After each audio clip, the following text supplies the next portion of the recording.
Untamed is going to be untamed. It's going to be a little crazy. I want to talk to my people. I want to talk to my brothers and sisters. We can have grace and humility in how we interact with other people. Oh, hot dog, look at you. And nobody talked about what's really happening. And let's have conversations about what truth is.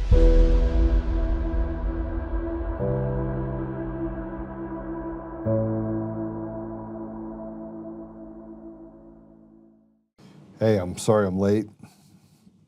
I'll give you guys a little bit of an update on Dave Bear. So I was just on the phone with him, spent a little time with him. And so he's going to, for those of you that followed it, he's going to go through a couple of trials. We're going to try and get him into some trials. But as we said yesterday, the chemo is not working. And so there's just a lot to be done. There's a lot to be done, and you know, he's not giving up, and we're not giving up. So just figured I'd share that with you. So let's talk about today. Let's talk about all the stuff that we're going to go through today. You cannot ignore what is happening in our country in the elections.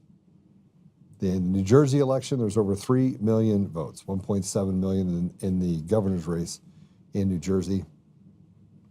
1.7 million that went to the winner. You have in the Virginia race something even more pronounced. You have the guy that called for the murder of his opponent and their children that won that race, and obviously lots of stuff going on there. The elections across the country, we have Douglas County, Colorado. It's the reddest part of Colorado. Every one of the conservative board members in Douglas County were removed. In that race, in a deep red area of Douglas County. Everywhere you look across the entire country, Democrats are basically pulling out all the stops in order to eliminate any ability for the people, the normal people, even normal Democrats, like just normal people, to be able to govern themselves. We are not only under siege, we are captured, completely captured. And captured to a degree where, frankly, I don't think we can recover from this very easily without, and I said it before, you can file all the lawsuits you want. I talked to Andy out of Nevada this morning, the case where it went to court and they said, oh, you don't have standing, you can't talk about this, tried to eliminate all the stuff with Ed Solomon. Everywhere you turn, you have judges that are basically violating the rule of law. You have DAs that are basically letting people out on the street. We are in a perpetual state of lawlessness. And frankly, I think we're going to war. I said it before. But the amount of psychological warfare that's being pushed against the American people is pretty obvious. It's very obvious. But let me tell you what did happen before we bring in our guest. Nancy Pelosi, after 38 years, of completely screwing up our country. 38 years, she says she's not going to seek re-election in 2026. She's not going to seek election. Now, I want to tell you a little bit about Nancy Pelosi because she's worth $413 million on a salary of $174,000. The amount of corruption that we have in our country, we know, but there's nothing we can do about it. And that's a sign that you know that you're a slave. And we live in this slave culture. So we're going to dive deep into the swamp's final gasp. We're going to expose Nancy Pelosi.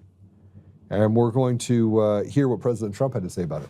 There's no love lost between the Democrats and the Republicans right now, at least at the level where we have confidence in. So we have confidence in President Trump. We have confidence in Caroline Leavitt's ability to communicate with the public. I wouldn't say that I have the same confidence of everyone in his circle, but we're going to talk about that. We'll talk about the election anomalies, but let's start here. This is a tweet I put out, an X post that I put out. And let's go ahead and put it up. We have not won an election since Trump was elected, not one. Not one in red areas or blue areas. You think this is about the shutdown? You think that people who are from communist nations that came to the U.S. in droves voted for Mandami? They did not. It's a fixed election. They all are. Frankly, you are stupid or complicit at this point if you can't see it. A majority of Americans are good people. Good people do not vote for a guy that calls for the killing of their opponent's children. The entire system is a fraudulent mess, and frankly, the GOP leadership at every level has remained silent. They are anemic and pathetically weak in their understanding of the reality we face. I would love to believe it's 5D chess, but Charlie murdered and nothing. Grooming of children continues. DEI renamed and continues. Stolen elections are the norm. Everything is literally the same. No progress, but a shit ton of hopium and central casting. I'm frustrated we cannot have a single honest conversation at any level about the reality, about simple truth. That's what I think. You know, I don't really, I don't think that we have to scream and yell and argue about it anymore. They're retarded. They're ridiculous. They want us to negotiate the ridiculous. They want us to say that a man is a woman and a woman is a man, and that, you know, somehow that what happened 2,000 years ago or 200 years ago, 300 years, whatever, is somehow oppressing people in their environment when it's run by Democrats. And that the deserts that exist for black people, brown people, whatever you want to call them, are actually caused by the very people that say that I'm there to help, that have abandoned and betrayed their own, call them their own people. The Democrats are like, we're for black people. White people are bad. It's usually white liberals that say it. They say, but I'm not white, I'm Jewish. I don't believe in God, but you know, you don't put me in that group with them. Creating mass chaos across our society while making the school system probably one of the worst out there for inner cities, for large groups of minorities, but teaching them enough social justice to say that the reason why you're uneducated, the reason why you don't have opportunity, and the reason why you can't eat is because of the people in the suburbs that go to school and do what's necessary in order to create success for themselves. The absurdity to it is pretty obvious. And yet we allow the radical left to continue to have conversations, and we want to debate the ridiculous. I find it ridiculous that we would even have to do that. Here's what President Trump had to say. Let's go ahead and play it when talking about Nancy Pelosi announcing she will not seek re-election. Play it. Nancy Pelosi announcing she will not seek re-election. Peter Doocy is live at the White House. He's got exclusive first reaction from the president. These two have tangled a bit in the past, Peter. Yes, and I just chatted with President Trump about this breaking news that Nancy Pelosi will be leaving Washington. He tells me the following, and this is a quote. "The retirement of Nancy Pelosi is a great thing for America. She was evil, corrupt, and only focused on bad things for our country. She was rapidly losing control of her party, and it was never coming back. I'm very honored. She impeached me twice and failed miserably twice. Nancy Pelosi is a highly overrated politician." That's interesting. Here's what Caroline Leavitt had to say. This is being Captain Obvious about Pelosi. Go to play it. To put a ban on stock trading for members of Congress is even a thing is because of Nancy Pelosi. I mean, she is rightfully criticized because she makes, I think, $174,000 a year, yet she has a net worth of approximately $413 million. In 2024, Nancy Pelosi's stock portfolio, this was a fascinating statistic to me, grew 70% in 1 year in 2024, and her portfolio outperformed every single large hedge fund in that same year, and even more than doubled the returns of Warren Buffett's Berkshire Hathaway. So I think the president stands with the American people on this. He doesn't want to see people like Nancy Pelosi enriching themselves off of public service and ripping off their constituents in the process. Okay, so let's talk about some of the election fraud really quick. I want to get to our guest. I got lots of questions for our guest. And before I actually talk about the election here for a minute, let me just tell you a little bit about our guest. Feargus O'Connor Greenwood, and he's going to talk to us about, he's a Psyop researcher. I'm sure he's got plenty of stuff he wants to talk to me about. He's been patiently listening to what I have to say right now on the show. I'm sure that he'll be able, I'm going to have to pull up a couch and he's going to charge me per the hour for some of the comments that I'm going to go through with him. He's going to have to make it make sense to me. He's an author and independent researcher. He focuses on societal systems, financial structures, and alternative narratives. His notable work includes 180 Degrees, Learning the Lies You've Been Taught to Believe, which I believe we're going to be talking a little bit about today. He's has a mathematics degree from Royal Holloway, which is the University of London, and has a master's degree from the TIAS School for Business and Society in the Netherlands. And he's going to give us some critiques on the financial system. We're just going to talk about a lot of stuff. But he's participated in podcasts and interviews discussing his research and book themes. And so we'll welcome him here just in 2 seconds. I want you to see this really quick. Put up this thing for New York. This is what I was talking about when I said 3 million votes. If we can put that up. Can we put it up? 3. There we go. For the last 50 years, we would have 2 million plus voters, and the winner would have roughly 1.1 to 1.4 million votes. Somehow we have never had over 3 million voters, and the Democrats have 1.7 million votes. I want to point out that the Democrats literally have almost 1.8 million votes. And if you want to know anything about New Jersey has been shrinking as a state as far as population. People have been leaving in droves. Most people that were in New Jersey moved to North Carolina, moved to Florida, just got out of there. And yet they now have 3 million people that voted in the election. Do you believe it? And in 2021, it was 1.3 million, and Phil Murphy. And in 2017, it was 1.2 million. Just getting over 2 million. So they grew by 600,000 voters since 2021. Well, I can tell you right now that it's all a lie. And we are being fed a lie, and the Democrats and the Republicans are staying away from the truth. They just don't want you to hear it. Here's a man trying to use his ID to vote. I want you to see this really quick. Go ahead and play it.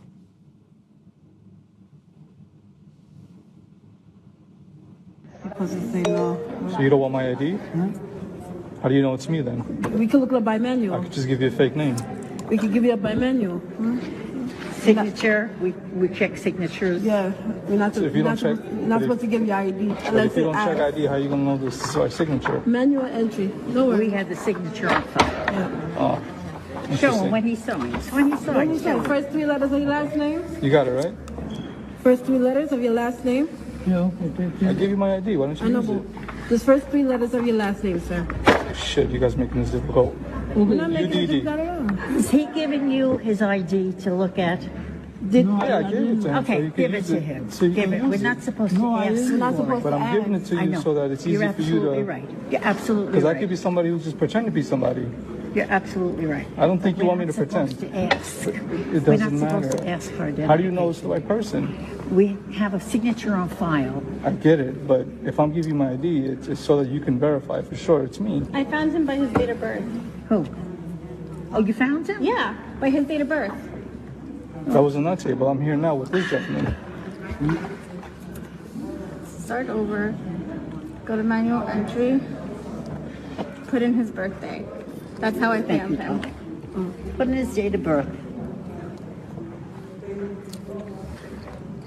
Just trying to make it easy for you guys. Understand? We were told. I don't care what you were we told. I'm were making it not easier for you allowed guys. to ask. But I'm giving you guys my If ID, you so put it in front of my face, I'm gonna. I'm not take gonna. it. Obviously, I'm not gonna do that. I'm telling you. Do you need my ID? Here's my ID. Take it. Use it. That's what it's for. Identification. To identify who I am, if I'm the right person or not. Oh no, wait. I'm sorry. 114.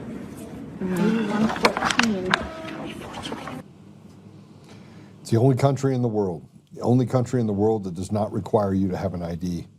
And they did it on purpose in order to steal the sovereignty of people. I don't think you understand the significance of what we're actually talking about here. It has nothing to do, this has nothing to do with letting the oppressed actually vote. It has to do with stealing your voice. You're a slave.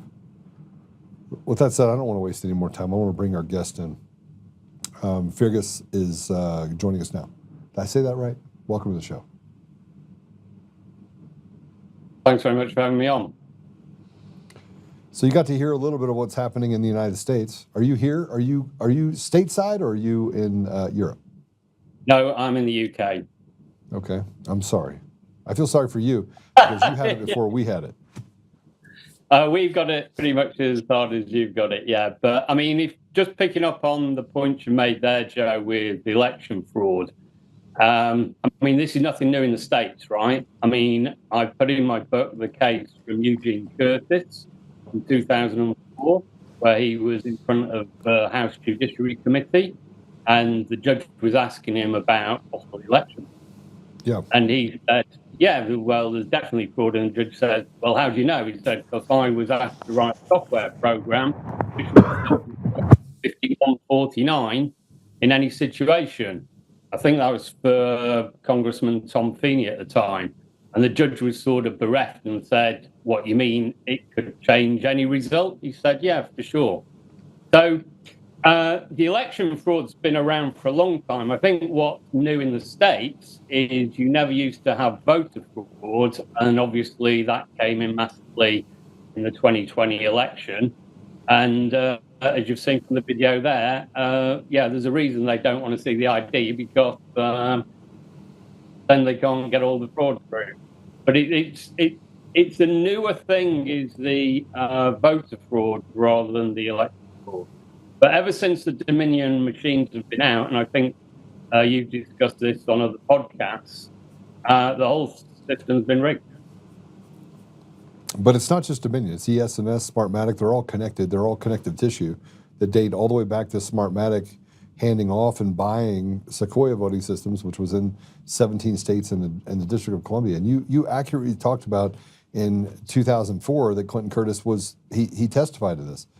And yet in 2009, they were forced to sell. Sequoia was forced to sell because of improprieties by CFIUS, which overlooks any sort of national security issues, which then it passed on. It basically was like passing it off from one mob boss to the next and hiding it under this impropriety. Yeah. I mean, there was another thing I highlighted with Deborah Bowen from California, and she asked someone to try and hack the election system, and they managed to do it in 60 seconds. And someone who studied it said, if you wanted to set up a system that you could easily hack, the architecture of which you'd do exactly as the Dominion was set up. So this was all deliberately put into play as soon as you went to electronic voting. However, in the UK, we still have, it's still all counted manually, which is a better system. But as we know from Andrew Bridgen's example, that doesn't mean to say that it can't be corrupted. Yeah, what amazes me about all this is that you can see it and say, I can see it clearly. Mm-hmm. And there are 71% of Americans can see it, and they can see it clearly. The media hides it from us. They say it's not there. The Democrats say nothing to see here because we're winning every election. The machine companies are allowed to sell themselves with impropriety, with impunity, and collect $787 million, while our news media basically falls on the sword in order to shake the very fiber of our country away from questioning elections. And then you have judges and this rotted society, this rotted group of people that have perpetuated this and said, oh, yes, absolutely. You're supposed to go to a jury, and the jury's supposed to decide whether it's defamation, right? But they say, okay, no, I've already found that it's per se defamation before the case is even put on. And then say, so go do your thing, but I'm tying two hands behind your back and making you operate on one foot. Exactly. So, I mean, when it comes to the corruption, I mean, one of the big problems, Joe, is obviously things like compromise. And I'm afraid your whole political system, as is ours in the UK, is based on it.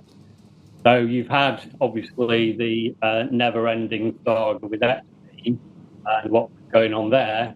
But when you really dig in, I mean, I give a case, I think it was Dave Jander was explained. He was working in the US government in the 80s, and he was told, right, Dave, never go to a political party, Senator's party in DC. And he said, why not? He said, well, you look like you've got some ethics, so here's what's going to happen.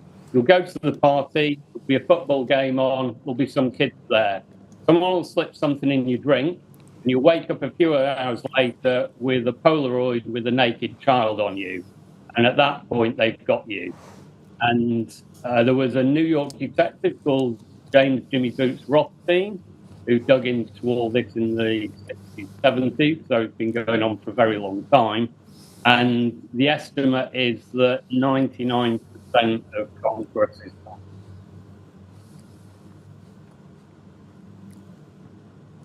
Well, so you wake up with a kid on top of you. They own you. I mean, I know of a senator here in Colorado that basically his own son described him as a zombie. He's just not the same guy after going to Congress. So we know that there's been honeypots and things that have happened. I'm very careful not to drink, eat, do anything around anyone else unless I'm in a safe place where there's other people that I trust around me. Okay, yeah. So what you're describing right now is the fact that our entire system, and by the way, what you said is true.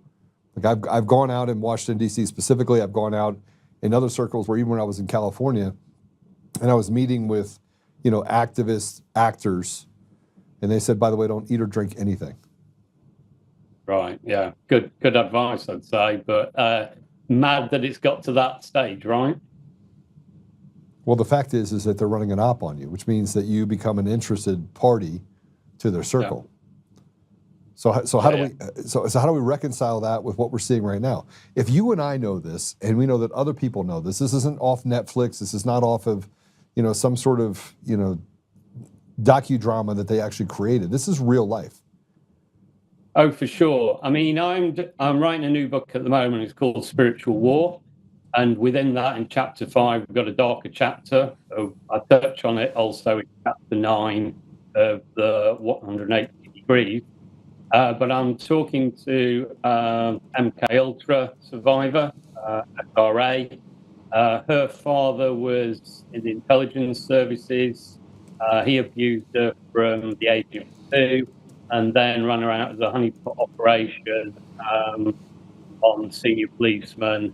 And she witnessed what became a future Attorney General rape and murder a kid that she witnessed. So this is on a scale that is going to be hard for people to imagine.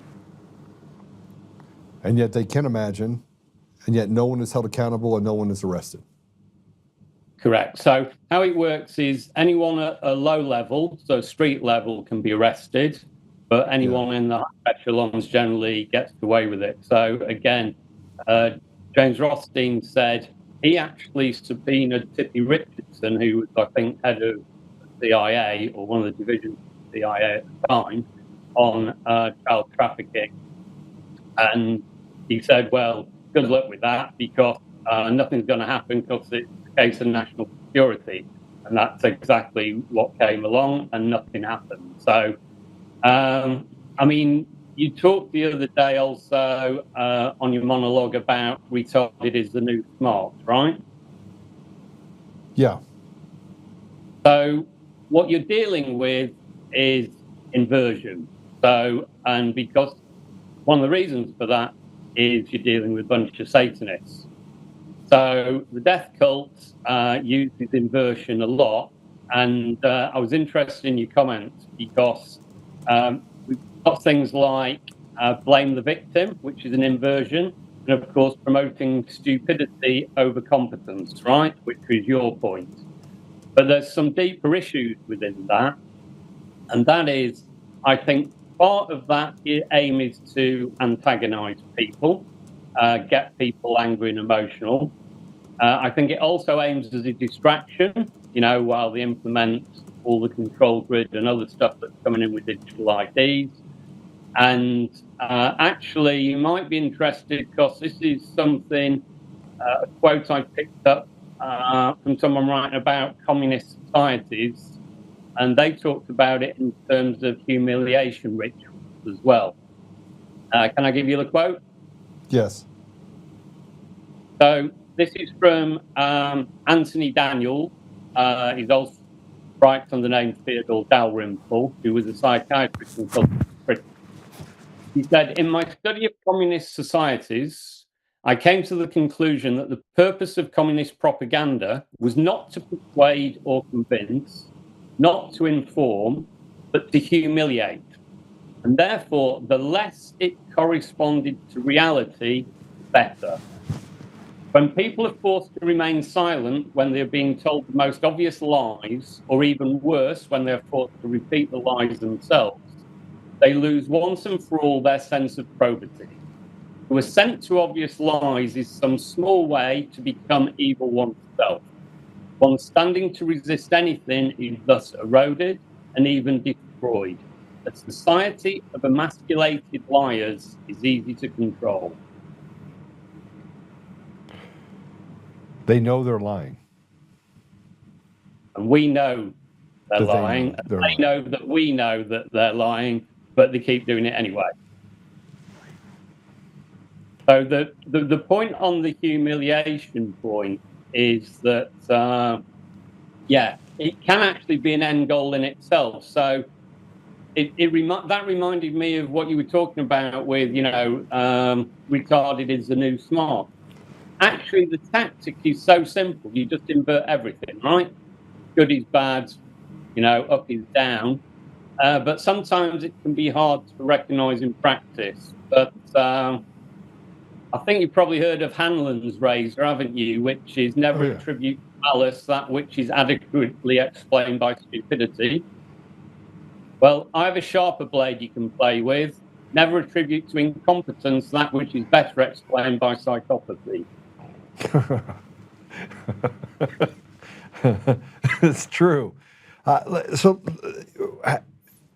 We have to address the white elephant, and that is people are buying it. So you have this lie, and then you have people that can't see their nose in front of their face and actually attach themselves to that lie. How is that even a thing? I mean, how are we? And look, I have friends that are smart people, and they believe this nonsense. Mm-hmm. How? I have a friend that is a Second Amendment. He loves the Second Amendment. He loves guns. But he believes the conservatives are fascists. And I'm thinking to myself, do you even know what the word means? You're ill prepared for this conversation because the only people that I see that are fascists are the communists and the socialists that are pushing this ideology across not just our country but around the world. Yeah. So we got two boogeymen, right? We have the communists, the boogeyman for the right, and the fascists, the boogeyman for the left. Yeah. And those are the two that are paraded out. In reality, the only difference between the fascists and the communists is the difference between a concentration camp and a gulag. Okay, so we're both talking about something that doesn't exist? Are you saying that the right is afraid of communism and the left is afraid of just a centrist, truthful society? I'm just trying to figure out how they come to their conclusions because I don't see how they get there. And I'm a pretty reasonable guy. I'm an introspective person, so I look and go, okay, let's look and see if this is true. But it's okay. not. Well, I can explain it a bit more detail to you. Yeah. The only point I'm trying to make with the comparison there is both are tyrannical regimes. So they're presented as the far right and the far left, but in reality, they're joined at the hip. So it's quite a bad framing of the discussion anyway.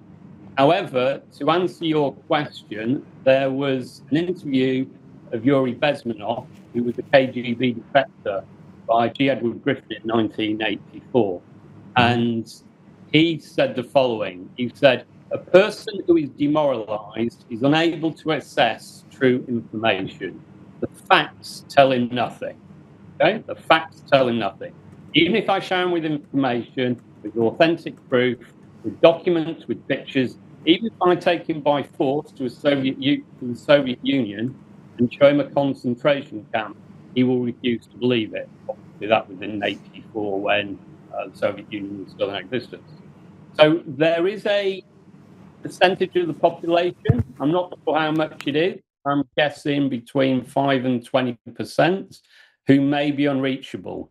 However, that still leaves us 80% plus to go at, and that's more than enough to get the job done. So is that why they're stealing elections? I mean, they have to steal elections because if you have 80% of the public that has common sense, and of that 80%, 70% will just remain silent. They just think it's crazy. Well, yeah, I think people get to a point where they're saying, okay, what can I do about it? I mean, you've got dangers here of something called reactive depression, which is simply, okay, I know this is happening, but what can I do about it? Well, for me, I started to realize that one of the biggest challenges we had was to get the truth through to people. And when you start looking into how to communicate the truth without alienating people, it's actually not that simple, and it's quite counterintuitive. Because you've got something called the backfire effect, which is when people have their beliefs challenged, those existing beliefs become more embedded. That's the problem, right? But you'd have to have some sort of, look, you know when the sun comes up that it's light. You know when the sun goes down, it's dark. Yeah. Some of the things that they believe contradict even the most simplest of terms from a science or factual basis. And they've replaced it with your truth. Now, I think that part of this is the conflict that gets created when you basically create a paradigm shift of what science looks like. In other words, boys can be girls and girls can be boys, and let's cut off your penis if you're a boy and turn you into a girl, and that actually would manifest into Trust something. the science, bro. But they use that term. But I mean, there's a certain amount of psychopathy that has to happen for you to get to a place. I mean, you'd have to be deeply sick, even to believe some of the things they do on global warming and other things. It doesn't make any sense. Like, it defies science. Like, I can dig into something and say, okay, let's go take a very scientific approach to this. I like math better because if it's mathematical, it becomes very easy to tell if it's a null theory or if it's a factual theory. So how? Yeah. Well, you're dealing with the nature of lies, and you've got various forms of that. And of course, there's something called the big lie, which is it's more credible by being incredible, i.e. it's so far out of people's sort of window of belief that just proposing the idea immediately switches their brain off. So I have a saying that people glide from A to Z, they don't jump from A to Z. If you've got someone at A who thinks the government's telling the truth and the media are telling the truth, they're at A. You cannot go into some of these topics which are much further down the line, like a breadcrumb trail you've got to provide. So they can move from A to B. When they've moved from B, you can move to C, from C to D.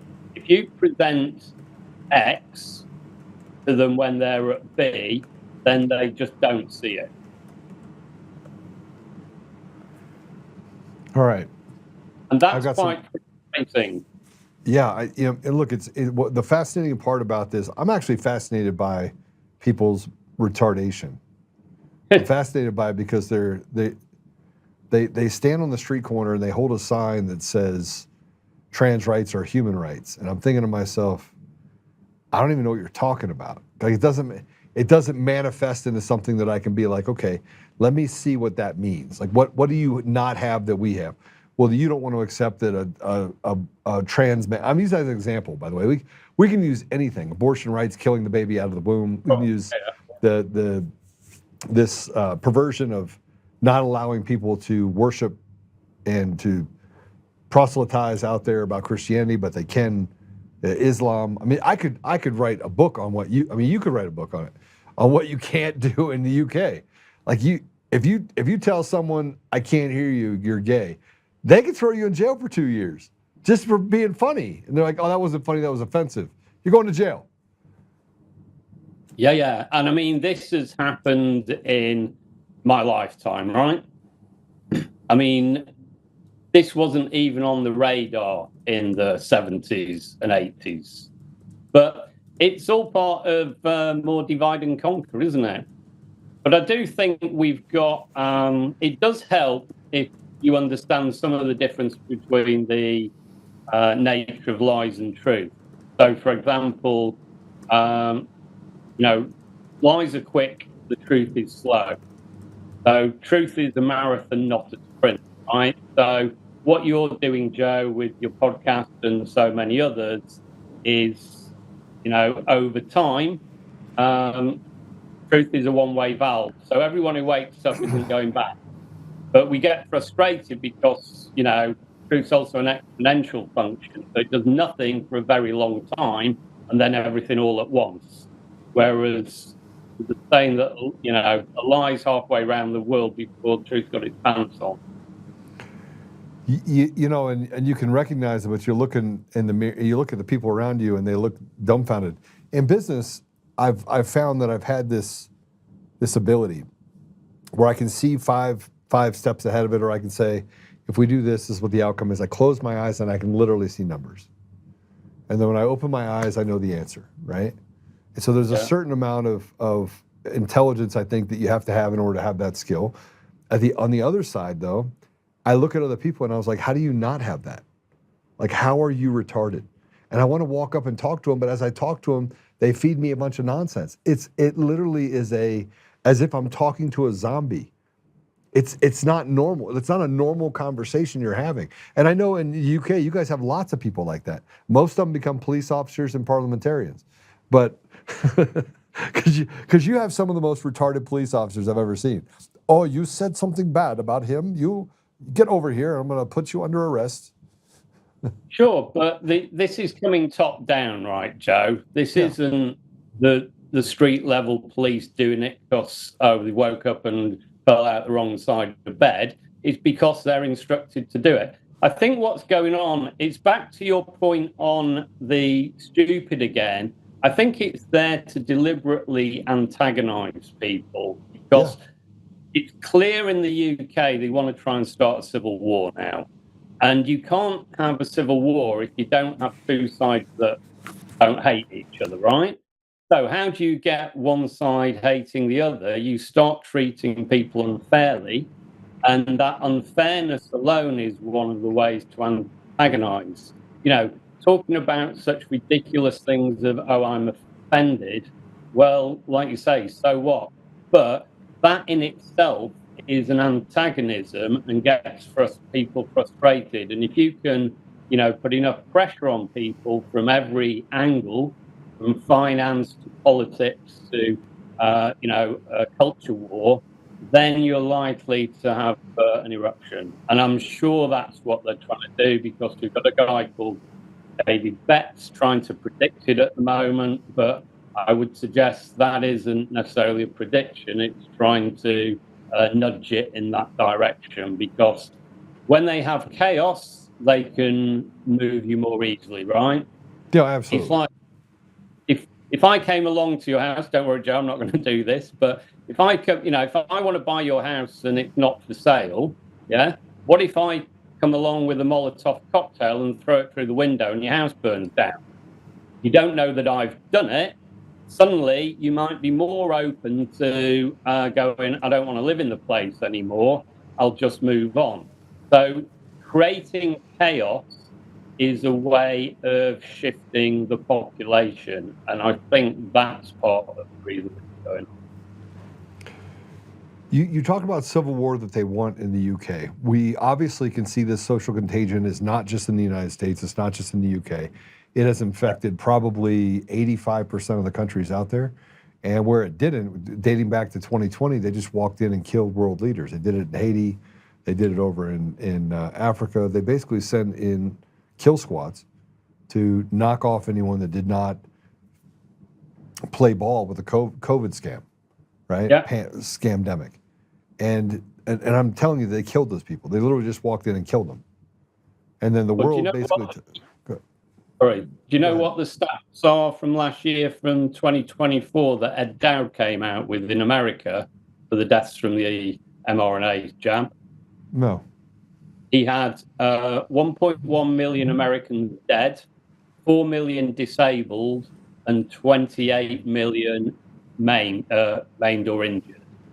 And he Maimed got or injured, meaning cancer and a couple other things, right? blood clotting, the whole list of stuff. So that's pretty much 10% of the US population, right? And, you know, where do you hear about that? Now, his figures, he said he didn't just pull off the internet. He went to blue chip actuary companies, speak to the actuaries there, and get the information from their data, because their business is knowing when people die, right? So, yeah, and obviously the fallout from that isn't over, because he said it's a funnel. So you can go from made to disabled and disabled to dead. All right. So you have them civil war. Let's just say civil war. They want civil war in 85% of the countries, and they're trying to get American people. They did it last in America because America has a tendency to get hotter faster, right? Which I think is very true. Like we have low tolerance for this stuff, but do you think there's a way that we could strategically not have a civil war, but accomplish what we need to accomplish? I mean, like, as in get a group of people together, they walk in, they basically evict them, tell all the judges, get the hell out. We're going to hold our new elections, we're going to hold our elections here. Tell them all just to get the hell out. And the police are like, look, we're not getting involved. The people have spoken, they're going to do these new elections. Do you think it's possible to do this without a conflict? It's possible. The problem we have is that what you're talking about is, first of all, you need mass awareness of what's happening. Okay? To get mass non-compliance, you need the why. Why would I not be complying? Well, then you need to have a mass awareness of exactly how corrupt the system is. Then you go, well, how do you get there? Well, then we're back to communication of the truth. And then you think about, well, it's how to communicate that truth in a way that gets through to everyone. I say, so, you know, I have 10 solutions on how to do that, but perhaps if we focus on the geometric progression at the end of it, so I say word of mouth is the best way of doing this. So if you take, say, 35 people in the States, and they're willing to have 10 conversations with other people, and they go on to have 10 conversations with other people and teach them these tricks, then you can get to everyone in the States in just 7 steps. That's the only way I've thought it through in terms of what I think is practical and easy, because if you've got a totally controlled media that's doing nothing but Psyops on you, they aren't going to be the ones who are going to spread the message, right? So, do you think there's a way we can combine efforts with what's happening in the UK? Because you're in bigger trouble than us. I mean, frankly, I think you are. You're at least a couple years ahead of us, right? Yeah, we don't have the Second Amendment. That's our biggest problem. Yeah, and they take it away from different nations. Canada, they just took it away. They took it away. I mean, look, you want to talk about a slave society. There's no better example of what's happened in our country of a slave society than what we're dealing with right now. It's a slave society. You live in a massive slave society. I at least can walk down the street and still call someone retarded. You call someone retarded, you're going to jail. Potentially, yeah. I mean, people have been. I mean, it's utterly ridiculous, but yeah, I mean, I presume you saw the one where there was a lady silently praying on the street who got arrested. So how do you resolve it? I mean, you know what I mean? I'm trying to work the problem. Like you're there, you're in the middle of it. You talk about spiritual warfare. We can identify the fact that this is criminal, that this is good versus evil. A lot of people say it, but then they sit on the sidelines and they eat their popcorn and they're like, just pop the stuff and sit over there like, don't ask me to jump in the middle of this. I just want to breathe one more day. When does it get to the point where people are willing to do something? Because right now, I feel like the human condition is changing. Well, it's definitely changing because they want to turn us from organic to synthetic, right? Right. I mean, that's part of the transhumanist agenda. And, I mean, you can sum all that up from Solve Caligula, which is basically they want to replace everything that's natural with everything that's synthetic, because the ultimate aim, and they're quite open about it, is to defeat God. I don't know if you ever saw the interview between, I think, Laura Logan on germ warfare. Yeah. And she had a discussion with a guy at the UN, and she goes, well, I get it, but I don't get it. It's like the kids. What is it about all the child trafficking and torture? What the hell's going on? And he said, look, these people don't see the world the way that you see the world. They have a totally different perspective. They have one overriding motivation, and that is to defeat God. That's what she said. And she said the way they view defeating God is one of the fastest ways is to target the most innocent, and that's the children. So we're dealing with a level of evil, if you want to call it, that's way out there. If you look at all the past history of, how these things have resolved themselves, normally you can't get enough people to react until they've had enough pay. And this is one of the things that was clear when they interviewed people after the Bolshevik Revolution. And they said, well, why didn't you act? And they said, well, one of the key things was disbelief. We didn't really think it was happening. And the other key factor was we thought someone else would deal with it. We thought someone else would take responsibility.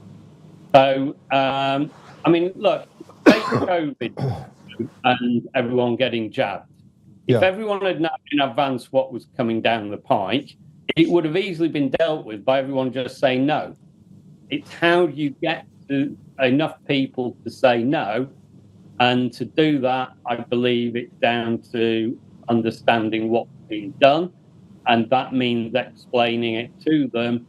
And I do believe once they've got the good grasp of what's happening, then you have got a whole load more rebels on you. And that was one of the reasons I wrote the book 180, to take someone from a standing start of being completely asleep, totally awake by the end of the book. All right, let me ask you this: how can truth tellers safeguard themselves legally in this climate, like dealing with the things that we're talking about right now? Can they? Are we doomed? Well, no. I'm a great believer in know your enemy, right? As Sun Tzu said in The Art of War, if you don't know yourself, you don't know the enemy, you're going to lose every battle. If you know the enemy, you don't know yourself, it's 50-50. If you know the enemy and yourself, you know everything's you can win on all the time. So I don't think there's a book out there that I'm aware of, or a strategy of how to deal with this in this particular way. But I remain hopeful for one reason only, is in the past, we didn't have the internet. The ability to get the message around the world in seconds is now with us. And whilst they want it as the ultimate enslavement tool, it's up to us to leverage it in a way that's meaningful. And that is happening. I mean, if you go back 20, 25 years, was there an alt media? It didn't exist, right? Almost. Now you've got millions of people podcasting and trying to get the truth out there. So I do think the awareness is coming. Whether it's coming fast enough is another discussion. Well, it's funny you bring up the decentralization of information in the media. What that also caused is for those that are pushing out information that is false or fraudulent come to the forefront, because it builds hopium. People are like, oh, look what happened. Tulsi Gabbard just announced that she found fraud in the New York City election. And then you go to fact check it and you can't, because it's not there. It doesn't exist. But it didn't help that somebody pushed it around the internet 500,000 times, which puts you in your tracks. It literally stops you from actually having any progress to look at what really is happening around the country. I agree. So the scary thing I heard the other day, someone said they're busy scrubbing the Wayback Machine. They are. 100%. Like shit. I'm just so glad I managed. I reckon now, Joe, if I was to try and start writing 180 degrees, I wouldn't be able to do it because a lot of those sources might have disappeared. So you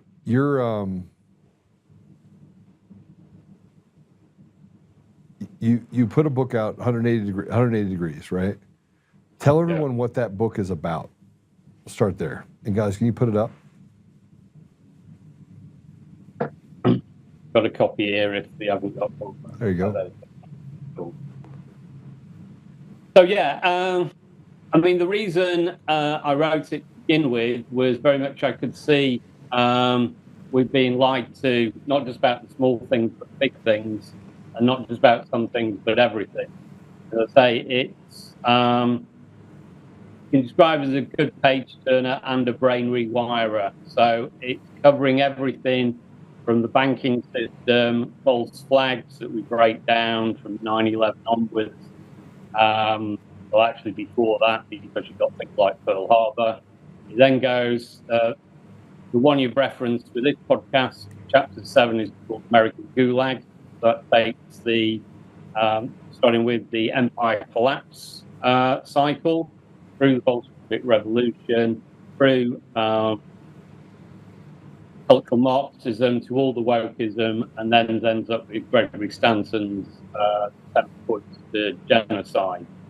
We deal with other topics as well. There's the whole SRA and corruption in Chapter 9. Chapter 10 is on consciousness, and 11A and B are all on the medical system, with B specifically focused on the pandemic.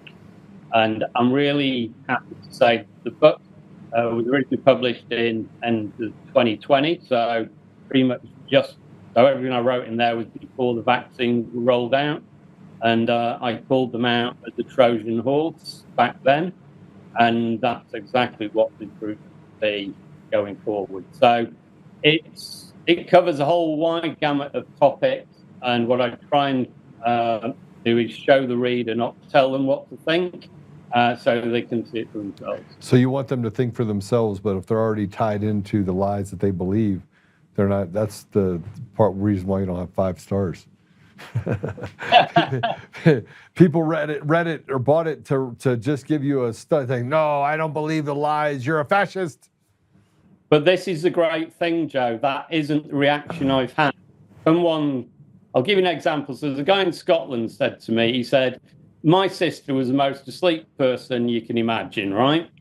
He said, if you can wake her up, you can wake anyone up. He said, I tried everything and given in. He said, I went out, she babysat the kids, and I'd left your book on the table. And I came back and she was reading it. She said, where do you get this from? So he said, I don't know how you've done it, but I can see the result. And the result is people are absorbing the information without being triggered into throwing the book away. Get me 10 of these books, guys. Order me 10 of these books. I'll have this book read I'll tell you about it. I'll have this book read by the end of next week. I'll tell you what, I will offer to your audience 10 free copies, particularly anyone who's homeschooling at the moment, and I'll send them across the pond, the hardback signed copies. How about that?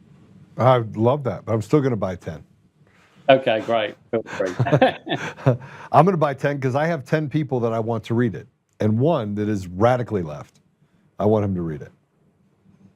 Okay, I'd love to hear what the reaction is, but and that's how I'd frame it as well. I'd say to them, look, look, there was one guy who came up to me and said, I gave your book to my friend's son who's a teenager who doesn't read books. I went, right, how did that go? He took one look at it and said, what the hell am I meant to do with that? He said, just read the prologue and see how you go. And he said, well, the teenage boy who doesn't read books, finish your 800-page non-fiction book in 2 weeks. So it looks terribly thick, but it's an easy read. How many pages is it? 800. This is 800 pages? Okay, I won't read it in a week. I'll read it, but I will read it in 2 weeks.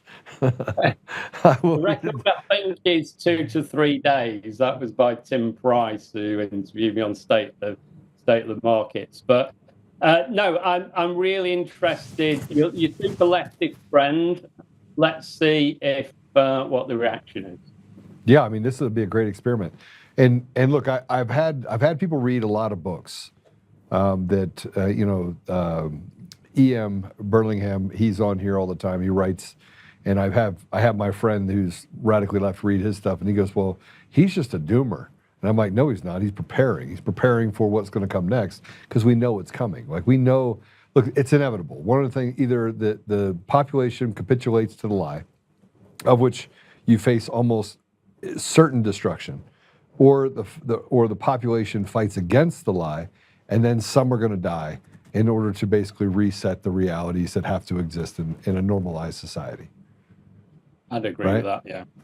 So, we're at that final stage. We're at the stage where we know that and it's worse for you because, are you third generation, second generation?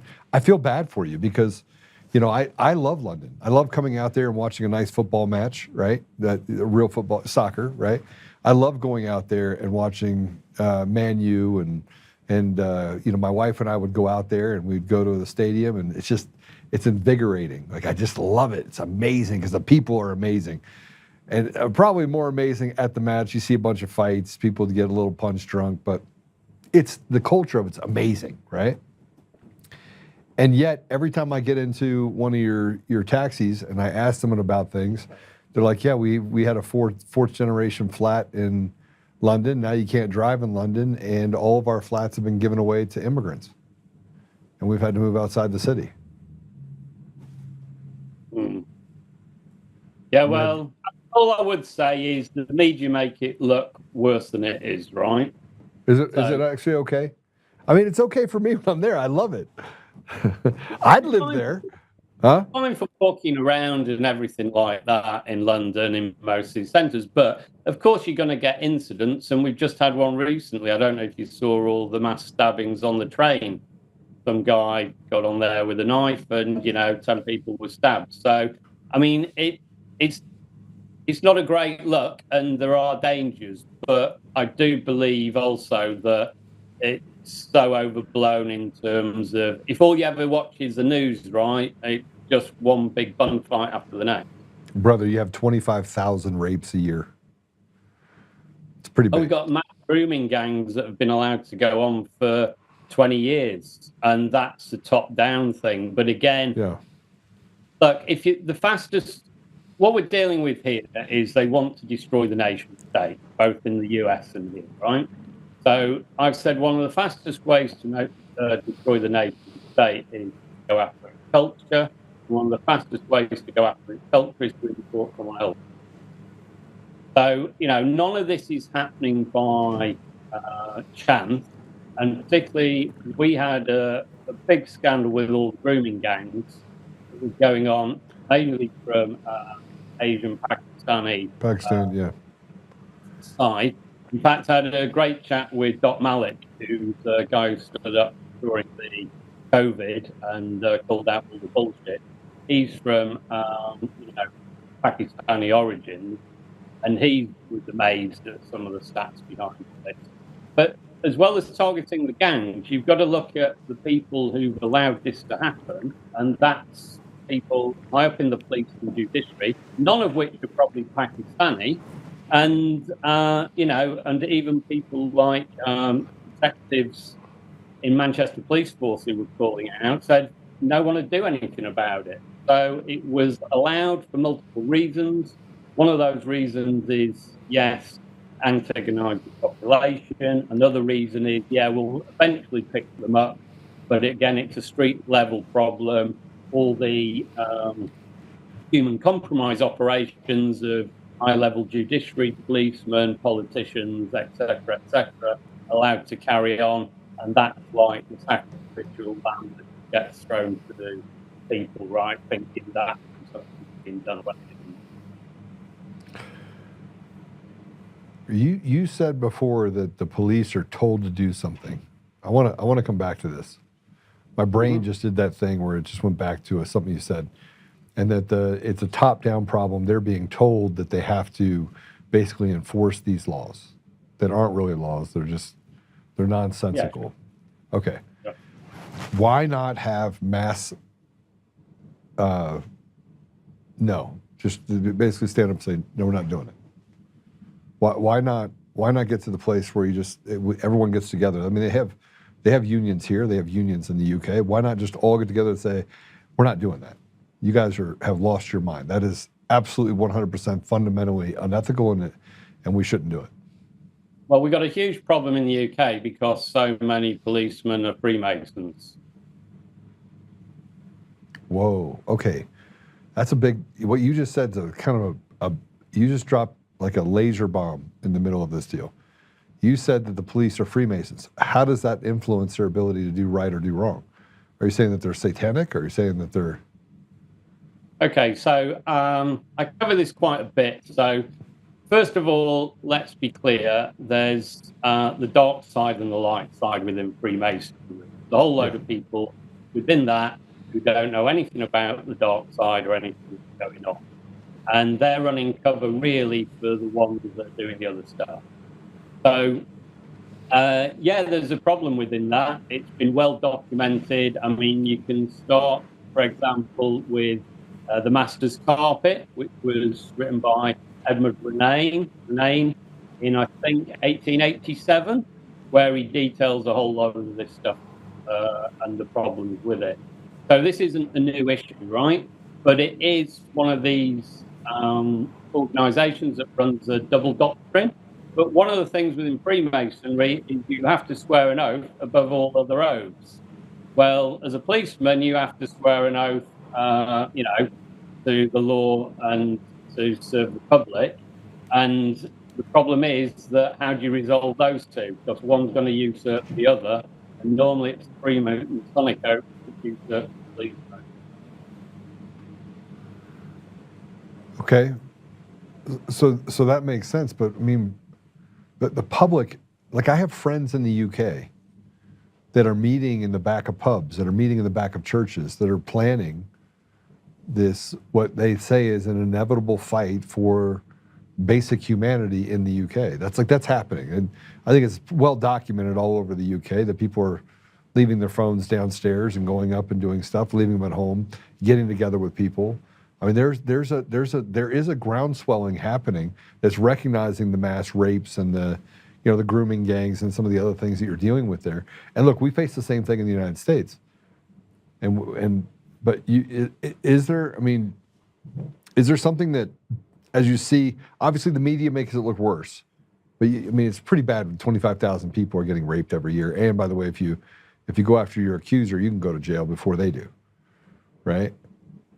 Oh, yeah, and it's much worse on a mass scale. I think there's Paul, I forgot his surname, who produced Child's Voice, said it's something like 5 million kids a year are being trafficked around the world. I mean, this is true. Industrial scale stuff that's going on. Well, and the only way to get that done is to have, like you said, the top down. The top has to be a part of it. They have to be a part of this entire culture. And the culture itself, the roots, the foundation of the United States and the UK, they're very giving people. They're very, they just want life, liberty, pursuit of happiness. Vast majority of people, that's all they want, right? We got these smaller groups of people that are sociopaths and psychopaths that have created this environment where we are being held hostage.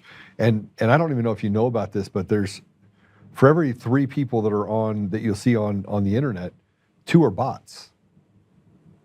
So two-thirds of the people that are actually communicating on the line and creating a narrative, they're not real. Yeah, and there's nothing like social media to get everyone riled up, right? Right. So what part? But we know that people are being let out on the streets, and I guess this just gets down to the psyops that we deal with on a regular basis, and how it makes us feel like we're inadequate. And this goes back to, what you were talking about, Yuri, and what he said in 1984, which is very true. That once you feel like you're in a place of demoralization, anything can be true.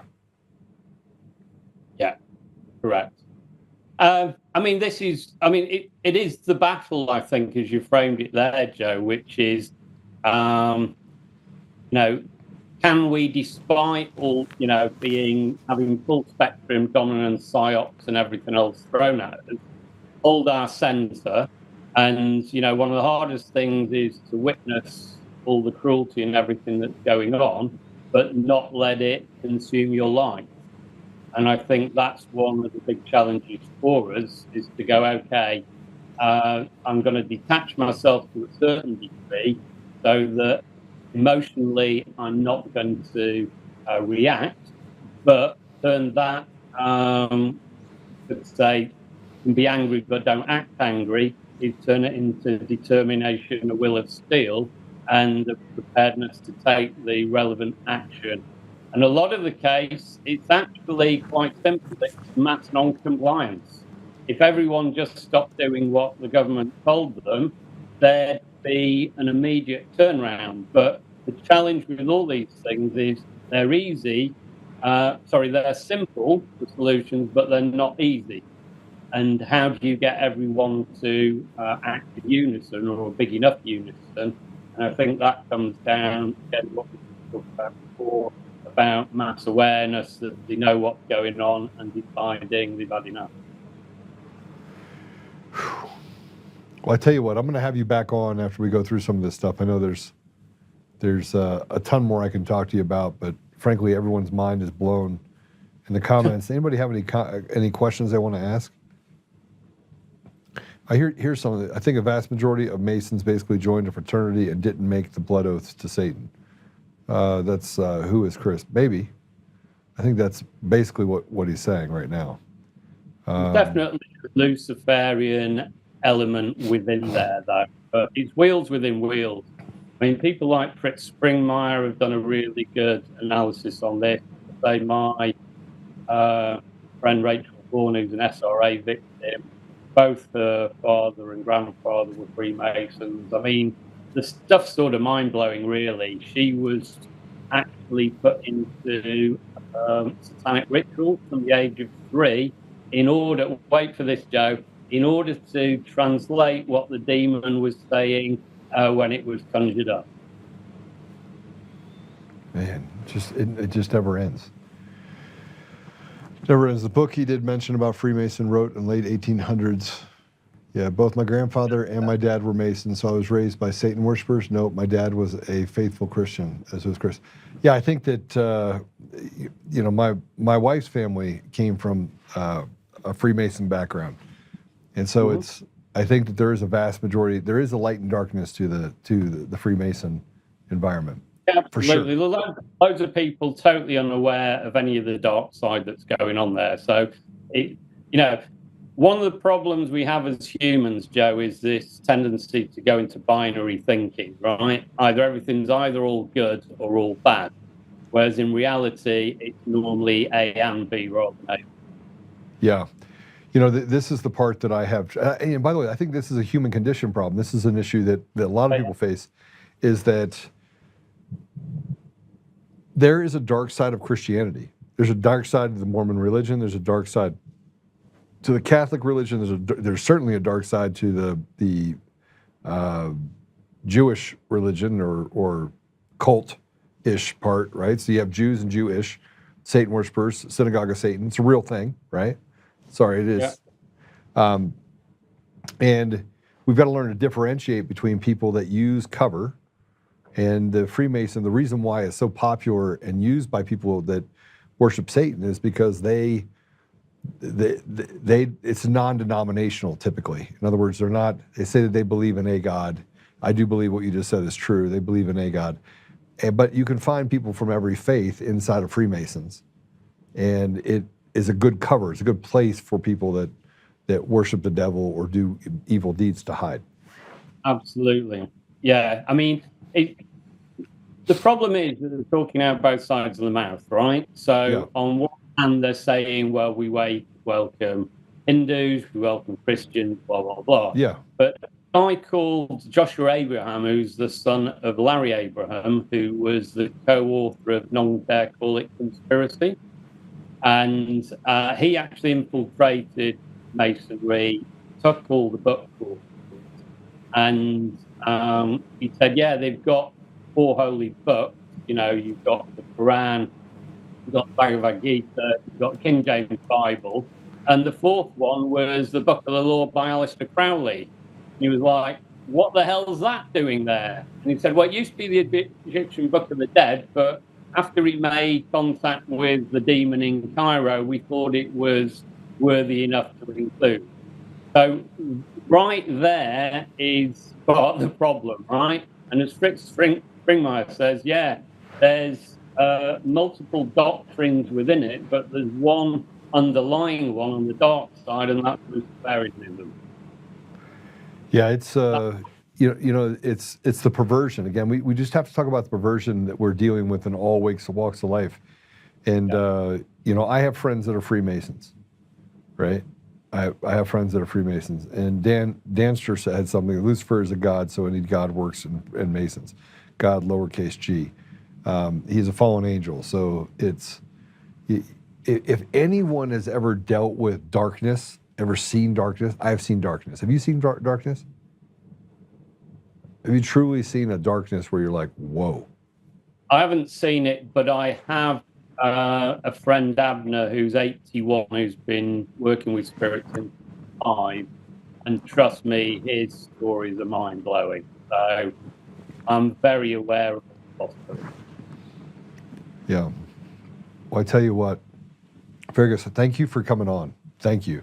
I'm going to buy 10 copies of your book. You're going to send me 10 copies of the book. We're going to get 20 people, and we're going to make them influential. I'm headed to Washington, D.C. here shortly. I'll make sure it goes into the right hands. Maybe there's some people that I can have do it. But if you're actually listening, I'll be giving away those 10 copies that he sends over to 10 of you, right? And so we'll put together something that we can have you guys sign up for, and I'll raffle it off. But others, if you don't qualify for it, go buy the book. You can get it on books.com. You can get it on Amazon. If you want the paperback, that's Amazon. There's now the ebook out and also the audio book. Audio book isn't on Audible, but it is on like Google Play, Apple Book type of thing. If anyone wants the hardback, probably the only way to get that is to contact me directly. Can I give my email address? 100%, but you will get a lot of emails. No problem. Give it. Okay, it's Feargus Greenwood at protonmail.com. I'm Feargus, the Irish spelling, so it's Feargus, Greenwood, Greenwood. So Feargus Greenwood at protonmail.com. Awesome.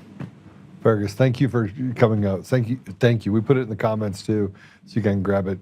Go ahead and send an email if you would.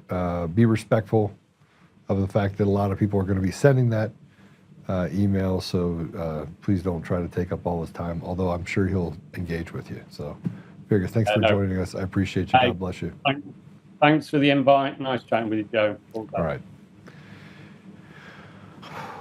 It's a lot. We talk about what's happening in the UK, and obviously there's a tendency for us to get to the place where we see all the negative. And I had a friend of mine online, and very successful guy. And I came across his post, and I haven't really talked to him a lot.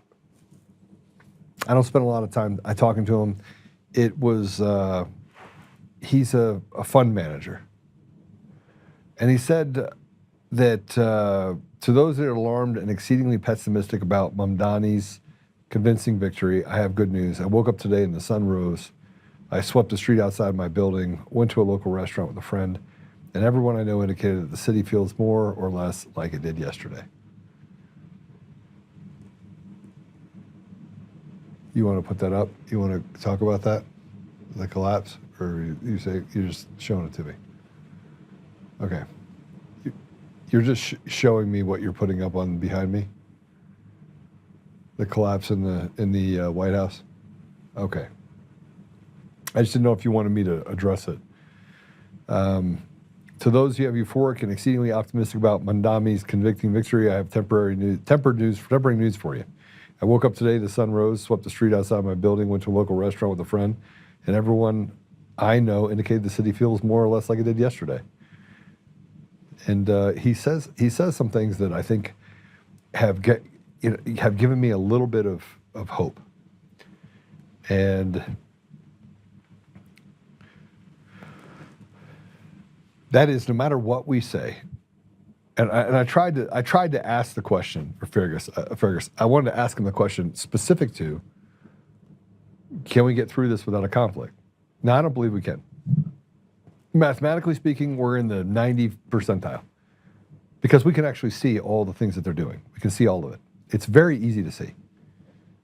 If you look at what's happening right now holistically across the country, they're stealing elections at every level, and they're not stopping. In other words, Douglas County, Colorado, it is 85% red. There is a high degree of people that loved what the school board in Douglas County was doing.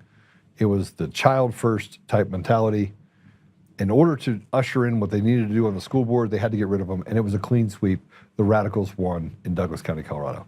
Nearly impossible. Not improbable, it's impossible that would happen in Douglas County, Colorado.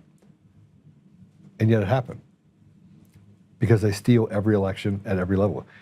Danielle Jersky, who, by the way, has been on the town council for the city of Aurora for the last, I think, 3, is massively popular for getting rid of the gangs and really focusing on the people. You'd be hard-pressed to find anyone that did not like her in Aurora. She lost her election. I mean, she's a lightning brand because she wants them to be accountable, and she doesn't want people in their communities to be held hostage. People resonate with that. The same way that they resonate in Washington, D.C. and Memphis and other cities where we send in the National Guard. Everyone on the outside, kind of like what my friend is saying here, everyone outside of New York City is talking about what's happening in New York City, but it hasn't happened yet.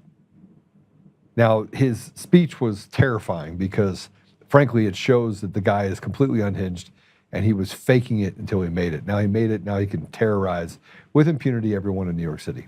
The good news is he can't really raise taxes, he can't really give away everything free. He could just lie to people, and he did. And that will be found out. So if things start to erode and go away, people in New York City, they like to fight.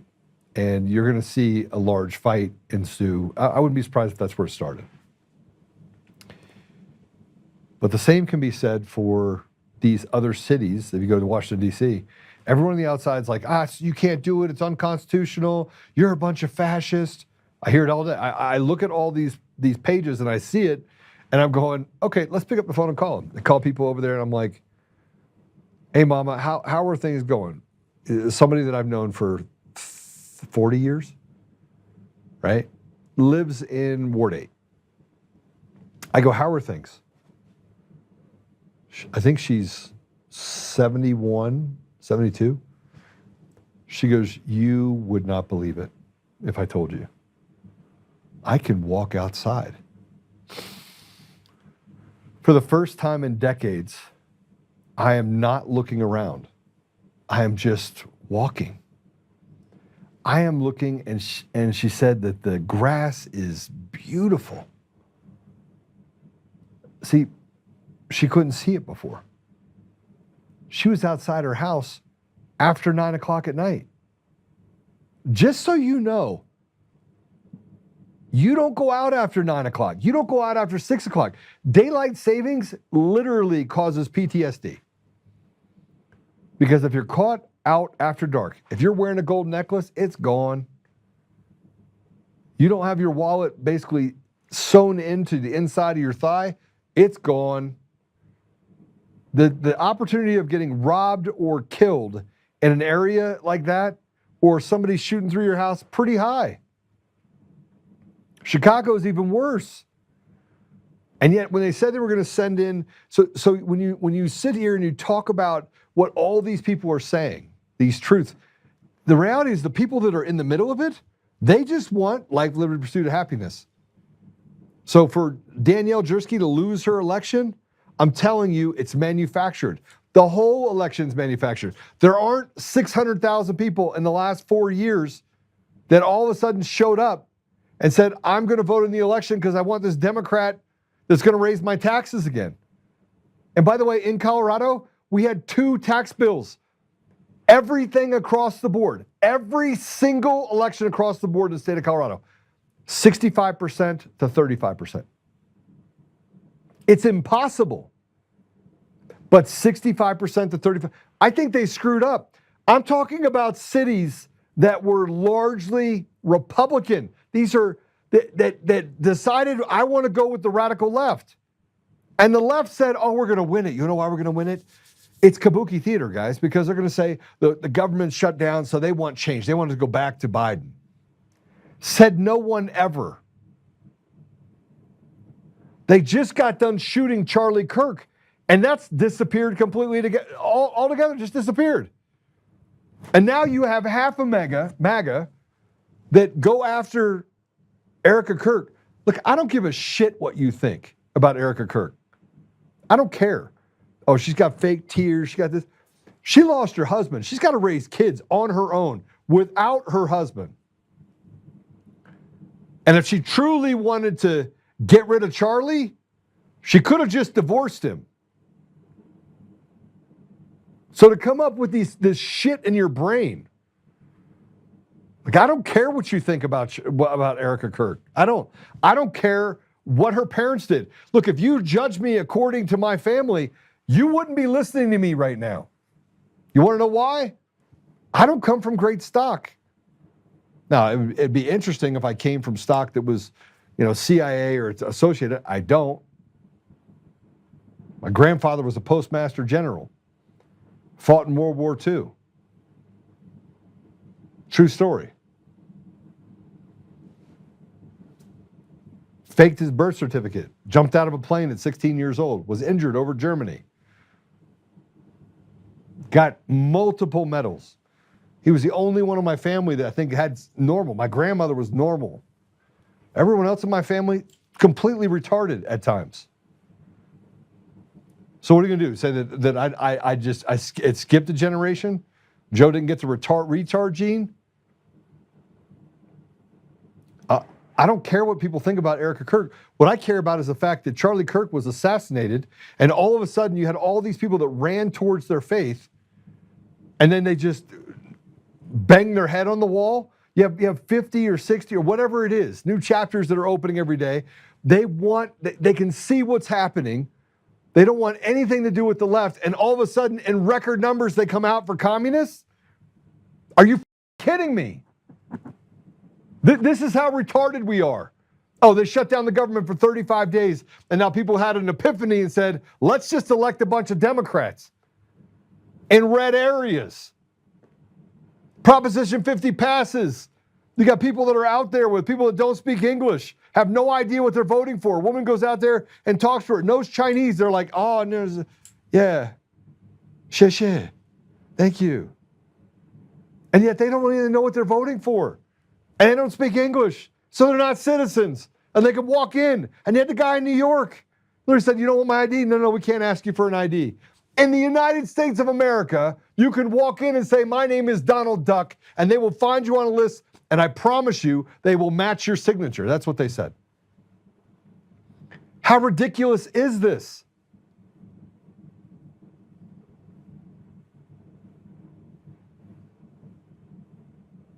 And you know what? It's not the left that's retarded. It's us on both sides of the aisle. It's both sides of this equation of being a conservative. We don't even know what conservative is. They don't know what a conservative is. What the hell's conservative about what we do? What are we conserving? Our elected leaders are selected leaders the same way that the left is. And if that's not the case, why do you have open primaries in different states? Why do you have mail-in ballots? You have open primaries in different states for one reason only, so that the left and the right can sit around and talk and say, listen, that's a really strong candidate. We're going to have to cheat too much. So you need the weak candidate to actually get it. Pam Anderson, in the case of the 2022 election for the Secretary of State against Tina Peters, a very highly effective and highly popular candidate in the state of Colorado. But no, the radical left and the betrayers of the right got together and said, hey, we're going to steal this from Tina. We'll use the elections to do so. We know that the elections have been fraudulent for the better part of the last 3 decades. We know that they've been cheating and paying people for lunch money in Chicago for the better part of 5 decades. To their own demise, they've already destroyed themselves, so why not give it up? They don't give a shit about the next generation. And what we've proven right now is that we don't care about that next generation either. We're not willing to make those sacrifices. We're not about that life. You talk about black and brown people inside of the inner cities not being about the life of being a doctor or a lawyer or a pilot or, I mean, anything. How about a trade school and just going there and being a mechanic or a plumber? They're not about that life. Now, you could be a drug dealer or you could be a basketball player. That's really what they've set it up for. And by the way, you're dumber than a box of rocks. We're going to send you to college. And on top of sending you to college, we're going to tell you that you're smart. You know, that whole idea of what Yuri said, that you can demoralize someone, because you got people that are just stupid, can't pay attention, retards, speak like they just rolled out of a toilet, a literal toilet, just flushed themselves down it, came out spewing shit. And they said, oh, you're not about that knowledge.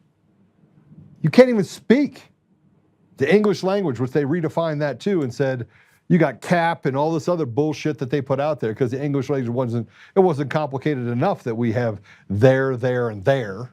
We had to make it more complicated. Everything about what we're facing right now is manufactured. And we sit in the middle and we try to negotiate and debate the ridiculous, like DEI.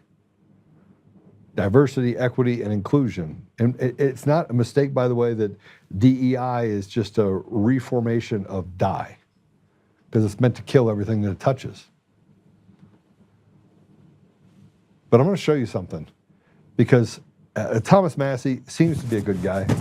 He's not, in the Jewish lobby, AIPAC, which is great. President Trump's annoyed with him. He's right some of the time. He votes for us some of the time. But if you vote for us some of the time and 90% of the other candidates don't, and they're just obstructionists to what President Trump's trying to get done, you're basically just white noise. You really don't have courage, right? You're like a thorn. And again, central casting, you got to have those antagonists, and that's really what he's become. Go ahead and put this up here. Here's Thomas Massie. To avoid a repeat of last night's shellacking in the 2026 midterms, Republicans should, ready? Quit covering for pedophiles, put America before Israel, put farmers before corporations, quit funding wars abroad, reduce spending to control inflation, quit attacking independent voices. Okay. Let me just tell you that if you did all of that, you'd still lose. You want to know why? It's pretty simple. You can't outvote the machines. Can't outvote the machines. I could sit here and I could show you a stack of shit and say, listen, go look at this. Here's all the cast vote records across the country. And you'd still have the village idiot that got out there and said, I had one today. Here's the, let me find this village idiot. I had to respond to him. I hope I can find it. Smacked him around a little bit. He didn't like me. I didn't like him either.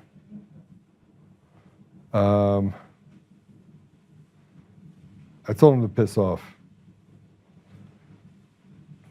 I thought it was interesting. And the reason why I'm bringing this up is nothing to do with me. I don't care.